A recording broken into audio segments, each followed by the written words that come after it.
Hello friends की खबर आपनकर आज बहुत दिन मूरत आको आहिलु मैं आज भकुआ माछर पाँचमुखिया कचुरे मटर आलू पाँचमुखिया कचुरे तरकारी बनाम बुली भाबिछु ताके भाबिलो आपनकर लगतो शेयर करूँ। आपनके भाले आछे ने मइतो बहुत दिन खबर लब पराई नाई। एफाले मोर হৈ গল माछ भाजा एया आधा भाजिलुए मैं एया और एया भाजी आसो लगते एया सब्जी काटी लैसो मटर आलू पाँचमुखिया कचु तार पिছত एफाले लैसो पियाज काटा हो गई मसला रेडी करी आसो। इतना मैं इयात बहाई दिम हले आमार तेल गरम हले एया एया मोर पियाज भाजा हब आरो एतिया मैं सब्जी दी दिওঁ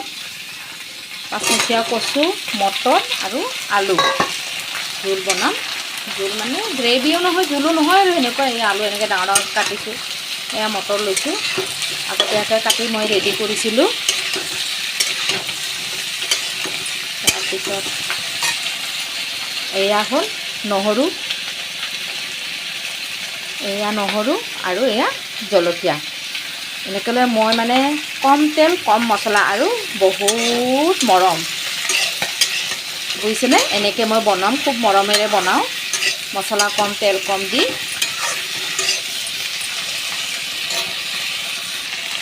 एया मैं स्वाद अनुयायी निमख दी लैছোঁ और एया हालधि मसला मैं पिছত दिम अलग मसला और आपनाक देखाइছোঁ নহৰু और जलकिया पिसि लওঁ मैं बेसि নহয় अलग अलग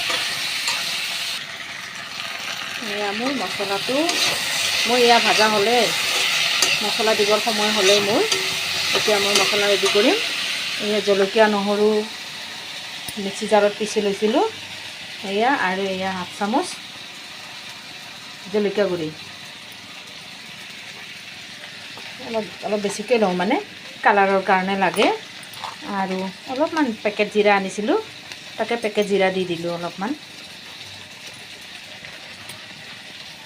সেইখিনিয়ে मसला और बेलेग मसला मैं एने निदूँ बेलेग मसला हेनेकुवा आमी नाखाওঁৱে तेनेकुवा मसला और एया धनिया पाउडार এইখিনিয়ে जेनेकुवा कय নহয় थोड़ा तेल थोड़ा मसाला और ढेर सारा प्याज माला का प्याज এখানে মোর ভাজা হৈ গল ইয়া আর এতিয়া আমার মশলাটো দি লম মশলাখিনি দি লৈছোঁ এতিয়া মশলা ভাজিম মই ইয়া মই মোৰ মশলাটো সিজি আছে এইটো মশলাই মানে তেল এৰি দিয়ালৈ এতিয়াতো पानी टानी লৈছে নহয় पानी শুকাই একেবাৰে তেল এৰি দিব তেতিয়ালৈকে মই ভাজিম এনেকৈ মোৰ মছলা ভাজা হ'বই আৰু এই দেখিছেনে তেল এৰি দিছে এয়া মছলাই তেল এৰি দিছে দেখিছে এয়া হলে তাৰমানে মছলাখিনি লাগি লাগি নধৰে যেতিয়া তেল এৰি দিয়ে পানীখিনি শুকাই যায় নহয় তেতিয়া লাগি লাগি নধৰে এটোই হল মছলা মানে ভাজা হোৱাৰ প্ৰমাণ হৈছে এনেকৈ ভাজি কেনে আৰু অলপমান ভাজিলে পানী শুকাব দিম মছলা ভাজা হৈ গ'ল মোৰ এতিয়া মই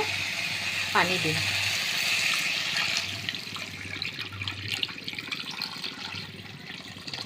জোল বনামতো আৰু সিজিব লাগিব উতলিব লাগিব সেইকাৰণে অলপ পানী আজি বেছিকৈ দিছোঁ ইয়াতে মই কচু দিছোঁ নহয় এয়া কচু যে এয়া দেখিছে এয়া কচু দিছোঁ যে এতিয়া কচুটো অলপ টাইম লাগে সিজোতে টান থাকে নহয় সেইটো কাৰণত এতিয়া মই উতলিব দিম এতিয়া অলপ পিছত বিলাহী দিম হয় মোৰ তৰকাৰী উতলিলে মই বিলাহী দিম এতিয়া সৰু সৰু বিলাহী দুটা লৈছিলোঁ তাকে দি লওঁ বিলাহী দিলে মানে সোৱাদ এটা বেলেগ হয় আৰু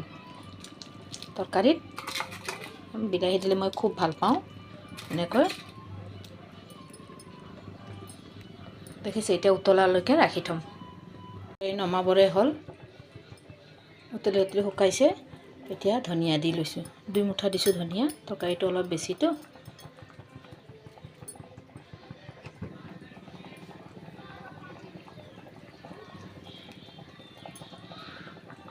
এয়া মোৰ হৈ গ'ল। কেনেকুৱা হৈছে বন্ধুসকল, ভাল লাগিছেনে মই বনোৱা ৰেচিপিটো? ভাল লাগিছে যদি লাইক কৰি দিব। আপোনালোকে খায়নে এনেকৈ?